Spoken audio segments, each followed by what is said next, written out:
It was a foggy Tuesday evening in downtown Boston when Blackie received an unexpected visitor at his apartment.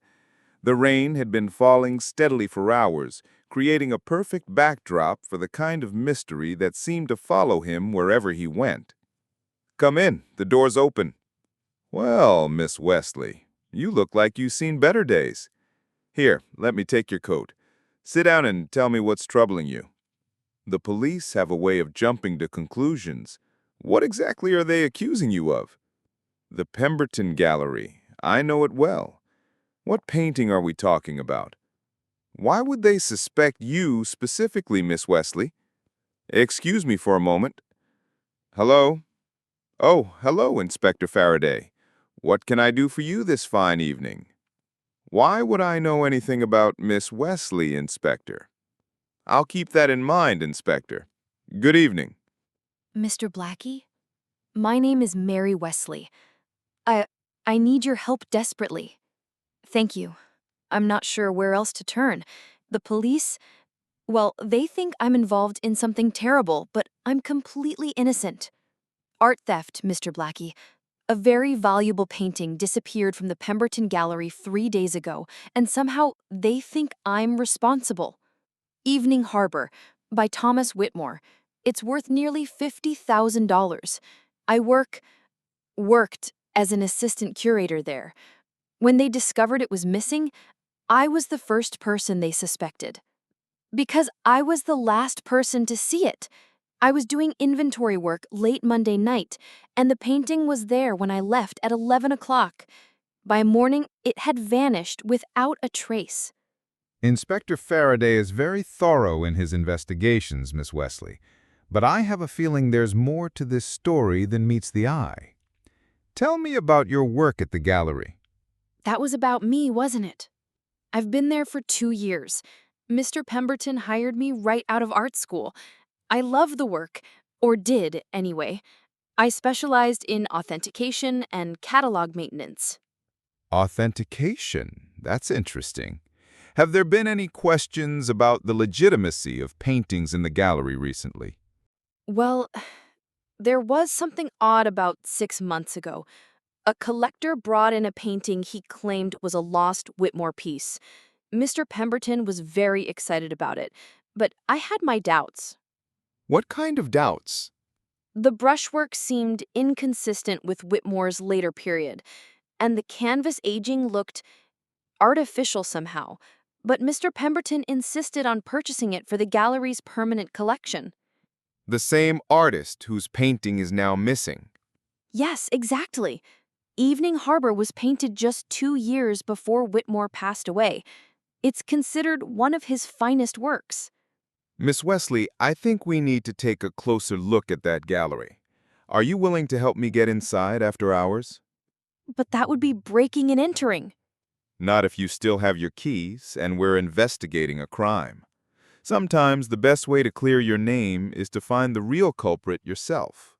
An hour later, Blackie and Mary made their way through the darkened streets to the Pemberton Gallery.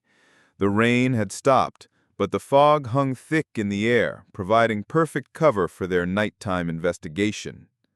Perfect. Now, show me exactly where the painting was displayed. The alarm system was changed after the theft. I hope my code still works. Right here, on this wall. As you can see, there's just an empty frame hanging where Evening Harbor used to be. Interesting. The thief left the frame, but took only the canvas. That suggests someone who knew exactly what they were after and how to remove it properly. What are you thinking?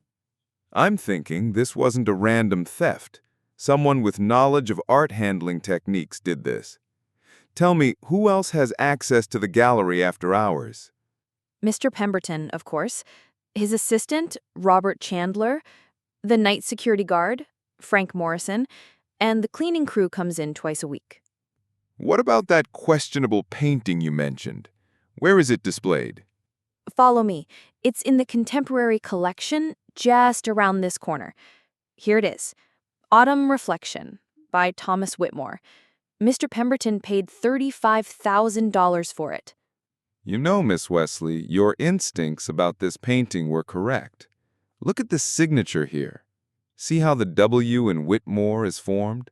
It's completely different from the signature on the empty frame over there. You're right. I knew something was wrong, but Mr. Pemberton wouldn't listen to me. Well, well, well, what do we have here? Good evening, and you are? Robert Chandler, Mr. Pemberton's assistant. The question is, what are you two doing in the gallery after hours? Robert, we were just. We were investigating the theft, Mr. Chandler. Miss Wesley is trying to clear her name. How noble. But I'm afraid I'll have to call the police.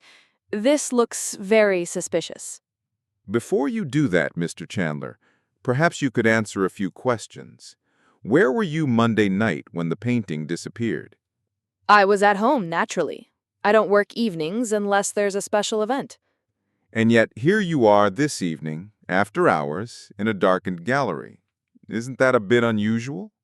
I forgot some papers I needed for tomorrow's exhibition planning. But Robert, tomorrow is Wednesday. We don't have any exhibitions planned until next month. You know, Mr. Chandler, I've been examining this Whitmore painting, and I have to agree with Miss Wesley's assessment. It's a forgery, isn't it? I don't know what you're talking about. I think you do. I think you've been involved in a very clever scheme. You convinced Mr. Pemberton to buy a forged Whitmore painting, then you stole the genuine Whitmore to cover your tracks. That's ridiculous. Is it? You had access to the gallery. You knew Miss Wesley worked late on Monday nights, making her the perfect suspect. And you have the art knowledge necessary to authenticate or create convincing forgeries. Robert, is this true? Have you been selling fake paintings to Mr. Pemberton? You can't prove anything. Well, Miss Wesley, I think we have our answer, but we still need to find that missing painting. He's getting in way. Don't worry. A man running from the truth never gets very far. But we need to search his office before he has a chance to destroy any evidence. Blackie and Mary quickly made their way to Robert Chandler's office on the second floor of the gallery. What they discovered there would crack the case wide open. And here's something even more interesting. A letter from a private collector in New York inquiring about acquiring genuine Whitmore pieces for his collection. Blackie, look at this. It's a receipt from an art supply store. Canvas, paints, aging solutions. Do you think Robert was planning to sell the stolen painting to this collector? I think Robert has been running a very sophisticated art forgery operation. He creates fake masterpieces, sells them to unsuspecting galleries and collectors, then steals the originals to prevent anyone from making direct comparisons. That might be Inspector Faraday. Hello? Blackie, we just picked up Robert Chandler trying to load a painting into his car 3 blocks from the gallery. I don't suppose you know anything about this? Inspector, you'll find that Mr. Chandler has been operating an art forgery ring. Miss Wesley is completely innocent. In fact, her expertise is what led to uncovering the whole scheme. Art forgery. Well, I'll be. Blackie, sometimes I think you have the luck of the devil himself. Not luck, Inspector, just a healthy respect for the truth. And so another case comes to a close for Boston Blackie.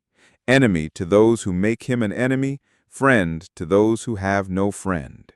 In a world where appearance often deceives and trust can be betrayed, sometimes it takes the keen eye of a reformed criminal to see through the carefully constructed lies to the truth beneath. The Pemberton Gallery reopened 2 weeks later with a completely authenticated collection, and Mary Wesley's reputation as an expert in art authentication was firmly established. As for Robert Chandler, he found himself with plenty of time to contemplate the difference between creating art and creating deception from the confines of a prison cell where the only painting on the wall was a calendar counting down the days of his sentence. Join us next week for another exciting adventure with Boston Blackie, when our hero finds himself investigating the mysterious disappearance of a famous magician in a case we call the Vanishing Act. Until then, this is your narrator reminding you that in the shadowy world of crime and mystery, justice always finds a way to shine through the darkness.